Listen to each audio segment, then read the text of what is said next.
natin yung trending sa TikTok, Hikari Skin Essential Sunscreen. Dapat kanina pa to eh. Ayan. So, ito try natin siya. May ano siya, SPF 50. Ay, may viewer ako sa likod, tulog. SPF 50 PA++ Daily Protection Gel Cream.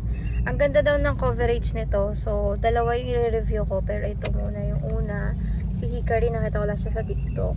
Nakalagay protects, repairs, corrects, premium protection without the breakout. So, 50 ml siya. Parang 100 plus lang ata. Ito? Saan ba ito? Bakit ayaw umano? Ayan. Ayaw kasi nung lagayan eh. Dapat dito. Kaso hindi pwede, no? So, okay. Try natin muna siya. Ano ba yung lagay dito na? Ayan. Pwede pala eh. So, ano muna tayo ngayon? Passenger Princess. Habang nagta-testing. Kasi may review pa kami mamaya. Ayan. Walang ka makeup ang lola nyo today. Try natin siya. Super nice daw nito. Tingnan natin kung maganda yung coverage. O chinacharot lang tayo ng mga TikToker ha. Meron akong dating tinest. Yung sugar doll ba yun? Hindi pa ako nakakapag-review.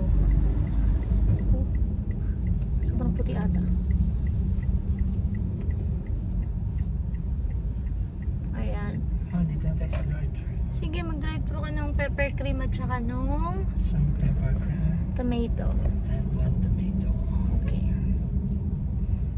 So, ayan siya. Medyo whitish. Tapos nag-park na lang tayo. Kasi may parking. Ayan. Coconut nut is a giant nut. To eat too much, you get very fat. That's coconut family. Yung cover ba? Teka nga.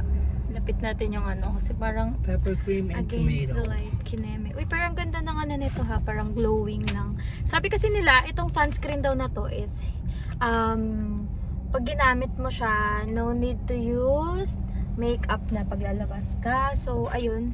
Hindi siya mainit sa face. Yun yung maganda sa kanya. Hindi siya mainit sa face kasi yung ibang sunscreen mainit siya sa face. Tapos sobrang kapal. Parang kapal ng mukha niya. Ayan. Uy, ang ganda ng coverage niya. Pero, ayun. Hindi naman actually ito. Uy, meron din ako isang viewer sa likod. Ayan siya. Pero ang ganda niya kasi hindi siya yung sobrang puti. Di ba yung mga sunscreen na dati? Sobrang puti niya. Ang dami ko. Ayan, parang yan. Yung buhok ko. Yung puti na siya. Ganyan.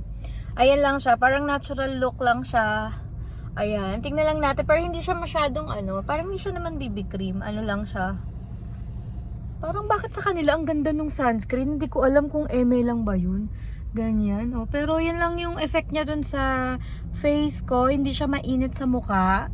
At the same time, ayan, hindi siya sobrang kapal. Para lang siya ngayon. Medyo pinaglow lang yung face mo.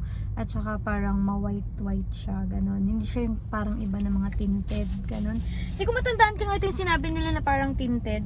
Or yung isa na sunscreen na i-review ko. So, ayun lang. Tignan natin mamaya kung hindi siya matatanggal. Kung ganyan pa rin ba siya hanggang mamaya. Kasi sakto lang yung nilagay ko. At kung ano yung magiging effect niya or magkiki ba siya, ganon. Okay, so babay ka kayo mamaya. Babu! So, hello guys. Ayan. Hindi na masyadong mainit. After 1 hour namin sa labas, eh, ayan naman siya. Yan pa rin siya. Hindi naman siya nag, yung parang cakey. Para lang siyang, parang water base. Parang ganun yung dating niya. Okay. Pero sa coverage, hindi ko siya masyadong, bet. Yung hindi masyadong makover. Hindi ko alam kung bakit sa kanila or yung mukha ko lang ba yung may problema. Pero ayun na nga. Pero maganda siya sa face. Ayan. Para ka lang nag-glow ng konti yung face mo. Pero sa coverage, kasi wala naman din nakalagay na full coverage. Eh. Hindi ko alam, parang OA lang na yung iba na nagre-review na parang full coverage. Ganyan siya. Ha? Nanihirapan. Oo nga. Hindi, pero meron talaga maraming ganun sa TikTok. Yung sugar dolls nga na lip tint. Hindi naman dito natatanggal pero pagka inom ko pa lang natanggal na gano'n. Hindi pa ako nakakapag-review doon. Oo. Yung ginaganon-ganon niya yung ano. Oo, susunod, hindi ko pa na-review yun. Ayan. Pero mabilis lang siya mawala. Ayan siya.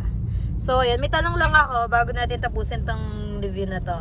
Mahal yung sunscreen ba kapag wala ng sun effective pa din? Wala ka kwarta-kwarta. Baka ibangga niya ako. Wala ka maisip. Yung sunscreen ba mahal kapag gabi na? Pag wala ng sun, effective pa din. Depende. Kasi pang screen lang siya ng sun. Depende. Pag may basketballista ka, tas anak mo lalaki. Sunscreen. Ayan na naman tayo. Magiging explanation na naman. Sige na nga guys, babay na nga. So I hope nabigyan ko kayo ng konting review lang dito sa Hickory sunscreen. Maganda siya, pero hindi ko siya masyadong bet. Maganda naman siya.